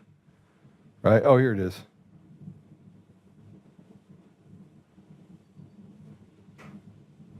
Here you go. You're a POS. We can't stand you. You have not proven anything. Go away. You're a flintard and a mic. I like to smoke crack. Lindell hack. Put up or shut up, you POS. You had me fooled for a long time, okay? I said, okay, faggot. I actually said that. You sound legit for sure. And look, you don't have to like my language. Sometimes I'm just going to have to push it out there. And you want to know why? Because if you're so offended by my language, which is why I did this today, then why are you not offended by what's happening right now in our country? They got a howitzer at the heads of our children, and you're worried about me saying shit. And you're like, oh no, Joe, you know, it says right here in the Bible. It also says in the Bible not to let your children fall before you.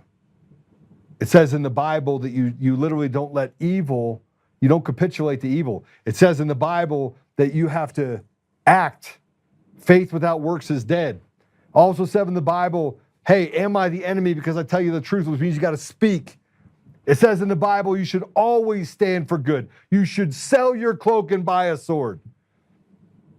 It says all those things, but you walk past it to tell me I'm cussing at you. I'm not cussing at you. I'm just telling you, very simply, that sometimes you're just full of shit.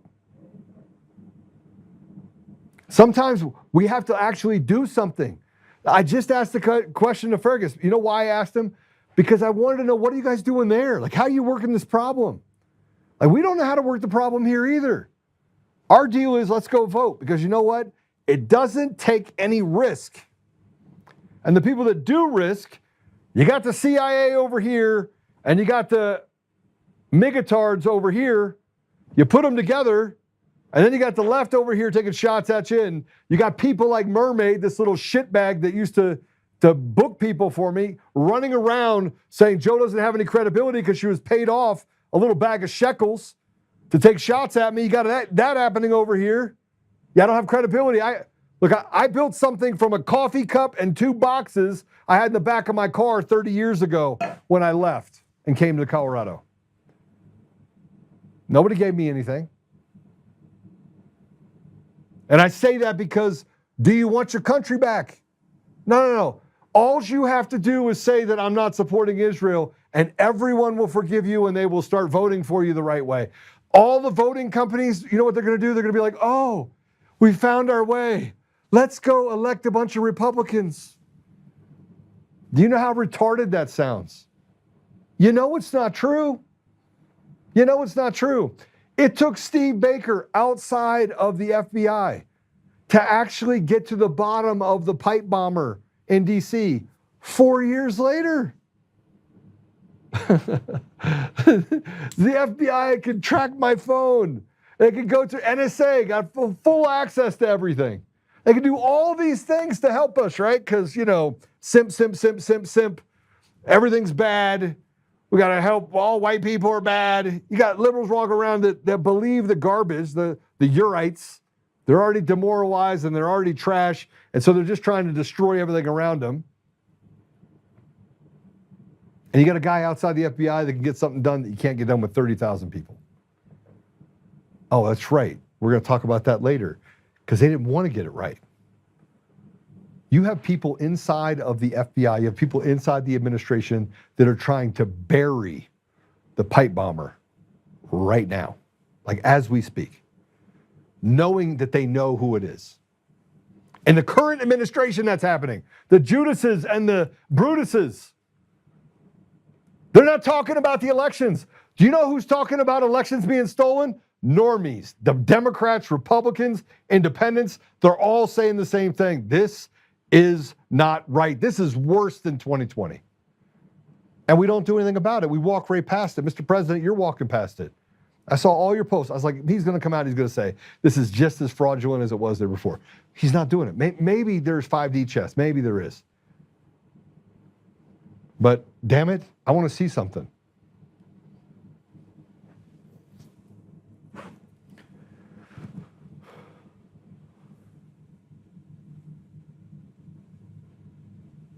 Here's President Trump again. I really, but just, here's President Trump talk. Go ahead. You know, I'm so torn because I would like to see the new mayor do well because I love New York. I really love New York. When I left New York for Washington, New York was doing really well, but there were some bad signs. The bad sign was a guy named de Blasio. So the signs of de Blasio, that was the beginning, and it was bad. This one, we're going to, look, for 1,000 years, communism has not worked. Communism or the concept of communism has not worked. I tend to doubt it's going to work this time. Did you see his victory speech? It's literally never worked. Yeah, I thought it was a very angry speech, certainly angry toward me, and I think he should be very nice to me. You know, I'm the one that sort of has to approve a lot of things coming to him, so he's off to a bad start.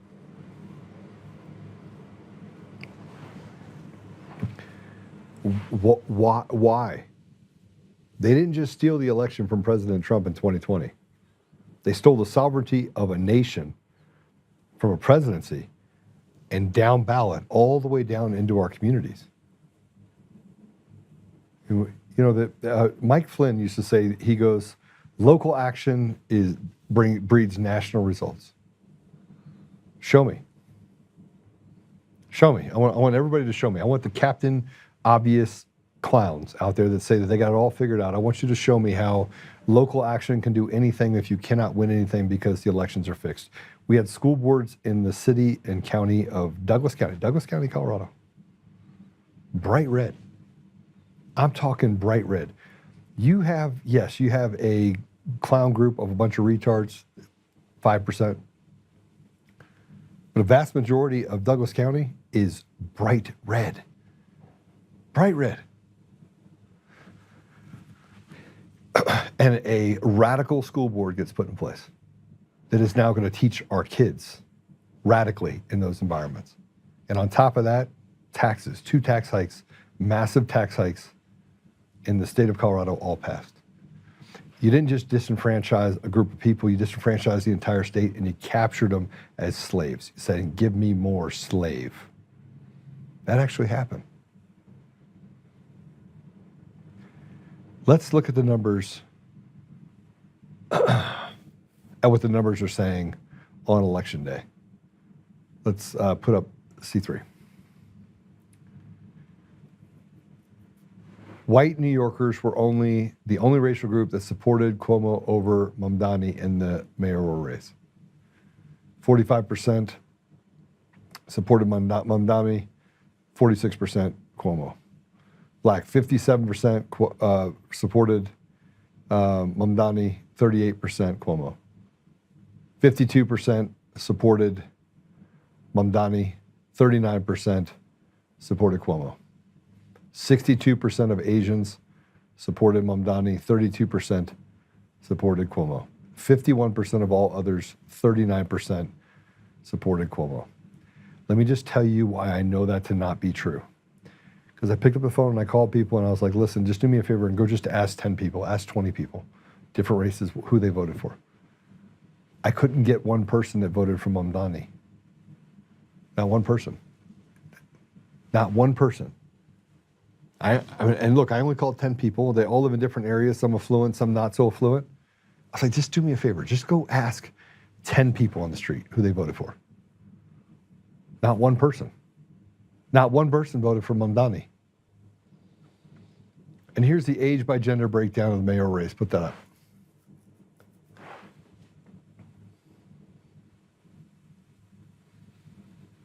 You put it up? Nope, that's the racial group. That's not it. By gender. By age. The one by age. By age. By age. You have the one right now that's by, I need the one by age. 4. Age by gender. There you go. Okay. White liberal women overwhelmingly voted for Mamdani last night, proving once again they are the pox on society. Men 18 to 29, 68% voted for Mamdani. Men 30 to 44, 66% voted for Mamdani. Men 45 to 64, 45% voted for Mamdani. Men 65 and older, 36% voted for Mamdani. Women 18 to 29, 6% voted for 84% for Mamdani. Women 30 to 44, 65%. Women 45 to 64, that must be my part that is smart, 42%. And then women 65 and older, 35% for Mamdani. So 84% of people 18 to 29 voted for Mamdani. Do you believe that? Well, I'm going to tell you right now, it didn't happen. Couldn't find anyone. Couldn't find anyone So you got, I don't know, I think it was 8 people, 9 people, maybe it was 10. Asked 10 people. I said, did you ask 10 people? They're like, yeah. Were you on the subway? Yeah. Did you ask anybody? You had the video yesterday where you had people talking about being on the subway, and it was like a morgue. Nobody was excited. Everyone was upset. There was young people, old people, didn't matter who you were. Black, green, yellow, purple, purple people on there.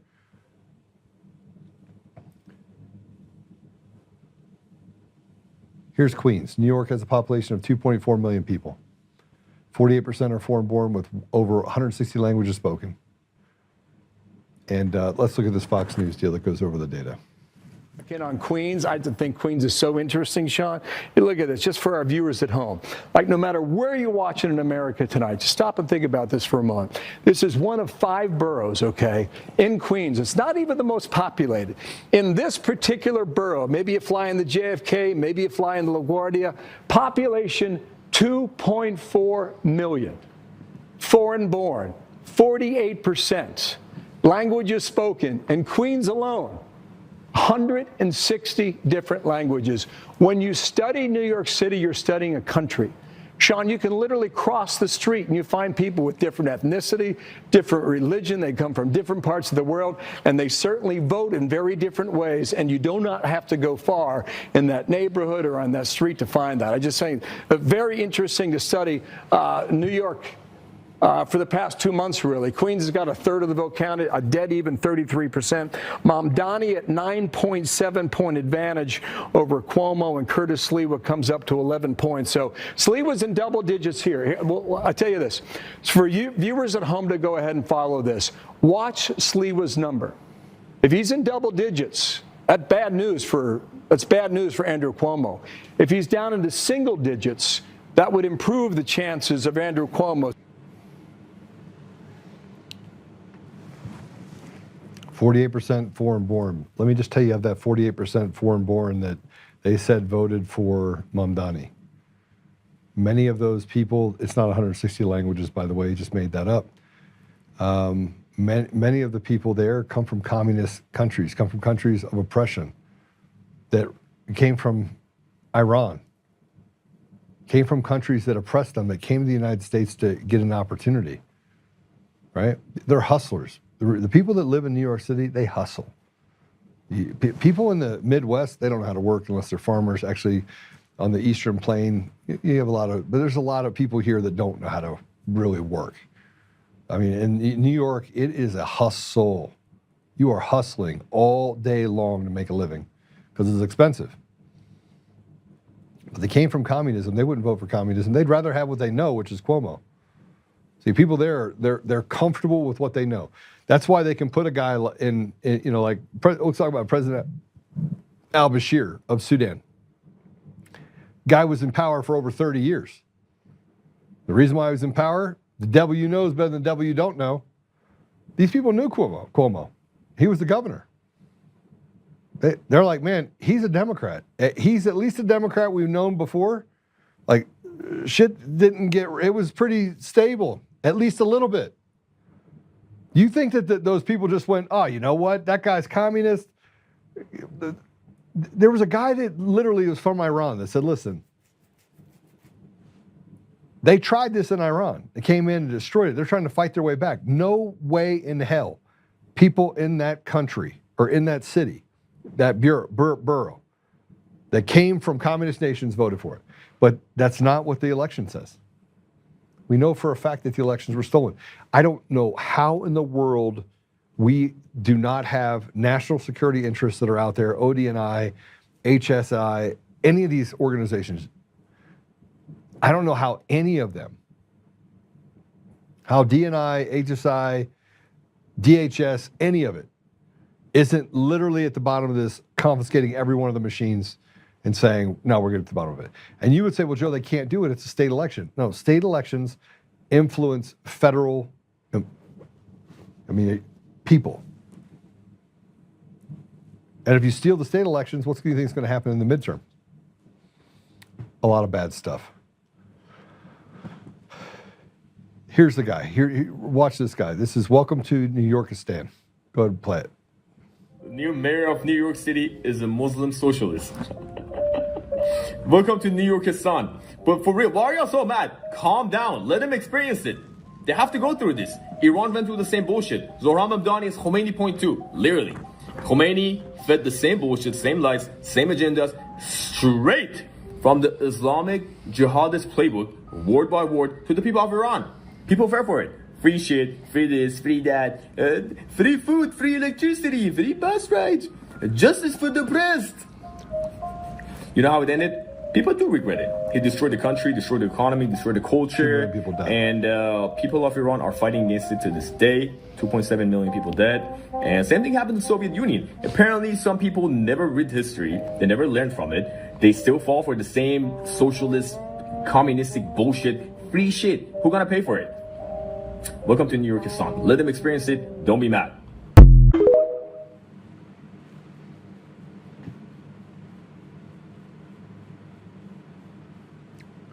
Here's the London mayor, Khan. London, captured. I can tell you right now, man, they have to take the guns away from people in the United States because it's going to get real. Go ahead and play it. Well, there are many parallels that New York and London have, and there are many parallels that Zohran and I have. And congratulate the city of New York. They've chosen in a bitterly contested election hope over fear, unity over division, and I'm already experiencing the ripples of hope and happiness coming from his victory. These are disgusting devils. Here's one of the most important videos you will watch.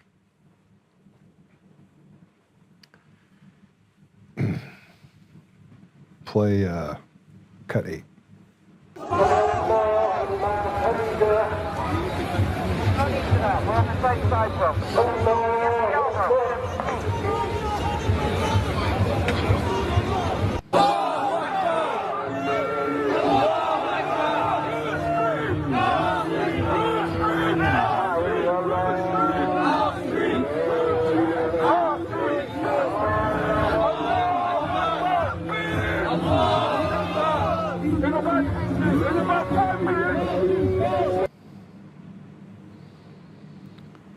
Here's Mamdani's intern. Right after he was elected. Play it. And the true believer knows that none of this is in vain, that this is all jihad, that this is all ibadah, and that this is all counted for by Allah subhanahu wa ta'ala. And so the conversation of doxing, the conversation of getting arrested and suspended, I think it's time for Muslims to start to say, all right, so what? Do what you want. I'm gonna do what I gotta do, because it's about time to do that. And I know everybody has their own families and has an education and everything. Just a question. We don't want to get doxxed, and we don't want to get suspended, and we don't want to get arrested. How gangsta are you? That's just my question. How much are you willing to do it? And I know everyone has their own risk levels, but at the end of the day, that's a question to ask ourselves. How committed am I to this? To what extent of my personal material gains am I willing to sacrifice for this bigger noble cause? And subhanAllah, I truly believe that when your heart is in the right place, if you get suspended, if you get doxxed, because it's bound to happen when you're doing a righteous cause and when you're doing something for the sake of Allah here in the West, it will never ever be in vain. And the true believer does not fear that, because the true believer knows that the akhirah is a promise.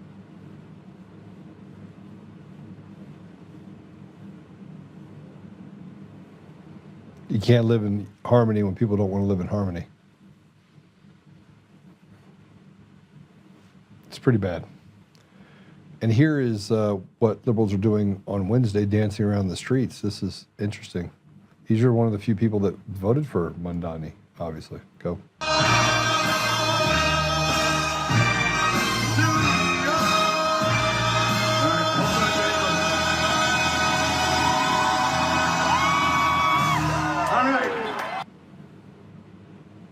Yeah, so that's actually just a small section.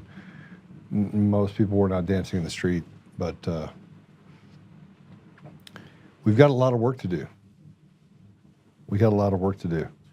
But if we don't get rid of machines and mail-in ballots, we have zero And I've been saying it for 5 years, and I know you get tired of hearing it, but I'm not going to get tired of saying it. I'm going to continue to say it over and over and over again. Why? Because, frankly, what do you think is going to happen? How do you think this is going to end? Think it's going to end well? Cuomo lost and ran independently, and they asked for the Republican winner to drop out. That upset me hearing people say that they were either way. It would not matter. It would have been cheated. Yeah, well, either way, it would have been cheated. You're right, Dancer. It would have.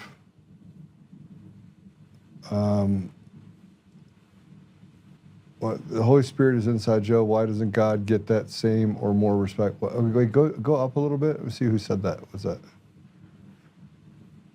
Jeff says, Joe turned it off when his priest was in the studio. Joe turned it off. What did I turn off? You guys are killing me. I need to keep up with this stuff. I did it as, by the way, I did exactly what you don't want me to hear and have me say, right?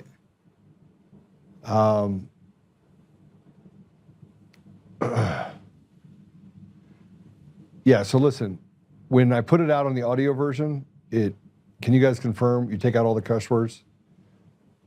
Right? You bleep them? Yeah, so you have to deal with shit. That's what you have to deal with. Good. I get rid of the 2 F-bombs that I said. And look, I was trying to prove a point. You have to, we have to stop saying that our limits are, words are hurting us. They have redefined our vernacular completely. They've used all these words against us. They've created their own soup salad and then told you this is what it means. Fascism is now someone that wants to preserve ethical moral value, that believes in God. That's a fascist. You don't know how silly that is? So we're concerned about one thing, but we're not so concerned that we won't get out and do something. But we will protest me saying a bad word. What did I turn off when the priest was in here? The priest has heard me say more than a few curse words. I promise you, more than a few. Charlie says it's not going to end well at all. Joe, maybe.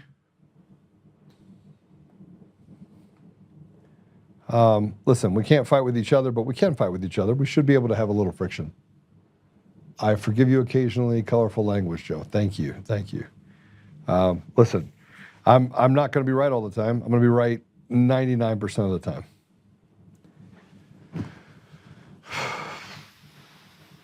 But I do this podcast every day for 2 hours. I do those 2 hours for a big reason. Here's my big reason. You ready? I want you to wake up. I want you to become a leader. I want you to be a leader among men and women. I want you to speak out. I want you to take that speaking out, and I want you to make it infectious, because courage is more infectious than fear.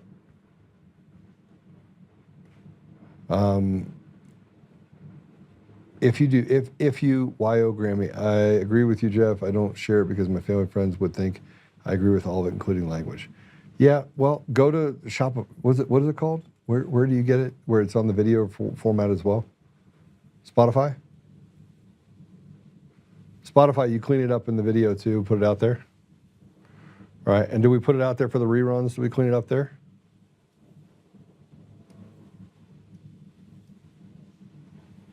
Okay. All right. All right. Let's pray it out, shall we? I'm going to tell you that if we don't do something drastic about machines and mail-in ballots, we have no chance of winning. And I know that President Trump knows this. I know for a fact that even the left and the right, they both know it. But if you want to get rid of the rot within our system, you're going to have to be drastic, because it's going to get drastic. It's going to get bad. For those of you that don't know, pray for David, please. Pray for Dave Bear. And pray for me not to cuss anymore. How's that? Can you pray for me to do that? Look, you have to admit, I have gotten much calmer over the years. I used to get really upset. Now I just get a little bit more passionate. All right, let's pray. Father God, we bring it before you. We take a breath and we we humble ourselves before you. Father, I know that I should not use curse words. Forgive me. There's so many big things that we walk past and concentrate on things that we can become virtuous over. I think that was my point. But point well taken. Father, we are grateful for the blessings you've given us. We are grateful for this beautiful country we have.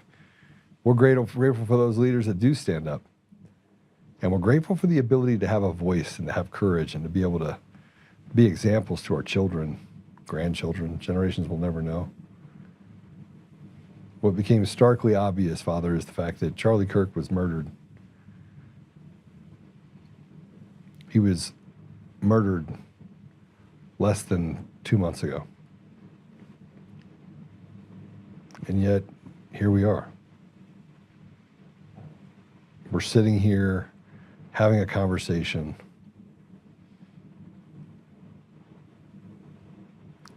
As if we had forgotten all about the sacrifice that had been made. It's as if Charlie's name just doesn't sit on the minds of anyone in America anymore. And we know that's not true, Father. But we know that there is a control in place that is trying to wipe him from our memories, wipe the common sense, wipe the dialogue, and replace it with this evil. So, Father, it's not just about Charlie. It's about this manipulation that happens, this propaganda, this fixed control of our society and our minds. Father, I ask you to give us the ability to walk past it, to eliminate the rot, to concentrate on how we can do things to help get rid of the machines and mail-in ballots, get to a place where we have sovereignty, where we are delivered from bondage.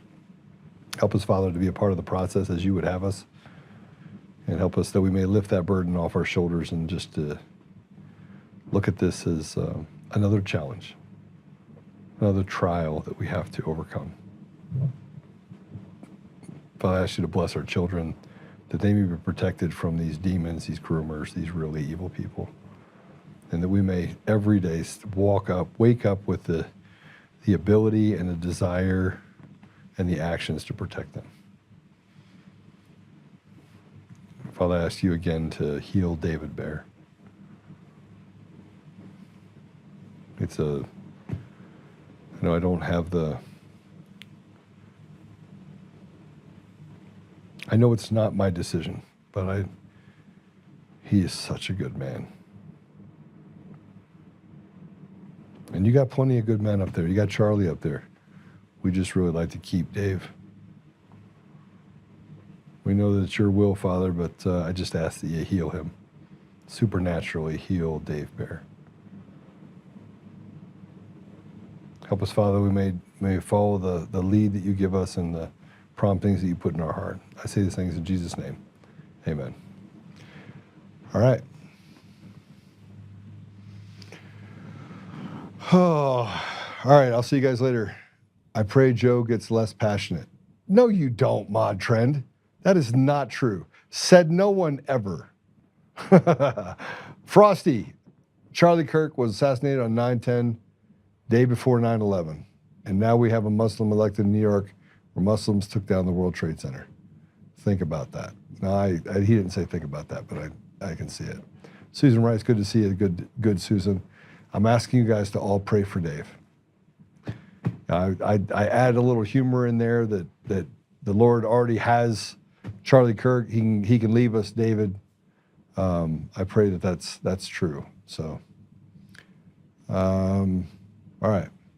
God bless you all. I'll see you guys tomorrow. Oh, we have a big special tomorrow. We have a mind map. Do we have that mind map we can show just to start this? Okay. Tomorrow, we're going to do a special show in the morning, and then we're going to do another show at night.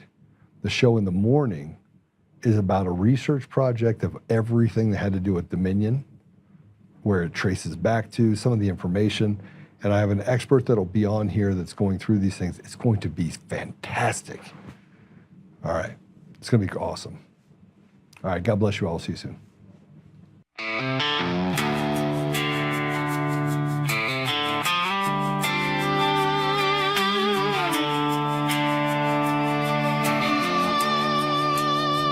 Rise up untamed. In the heart of the fight where the wild ones roam, Joe Oltmann's calling, bringing truth back home. From conservative daily to this untamed fire, we shatter the silence, lifting spirits higher. No chains can hold us, no lies can prevail. Authentic and fearless on this rugged trail. Patriots gather under stars and stripes. Untamed nation, igniting the night.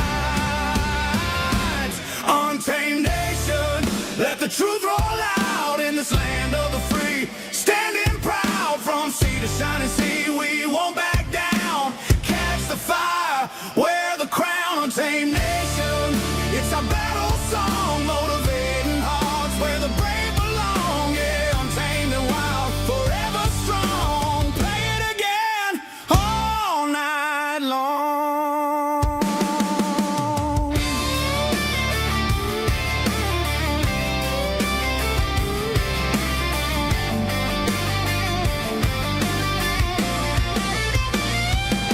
Break the mold, chase the real. No more games, time to heal. Joe's voice leads the untamed crew. Truth matters through and through. Untamed nation, let the truth roll out in this land of the free. Standing proud from sea to shining sea, we won't back down. Catch the fire, wear the crown. Tame nation, it's our battle song, motivating hearts where the brave belong. Yeah, untamed and wild, forever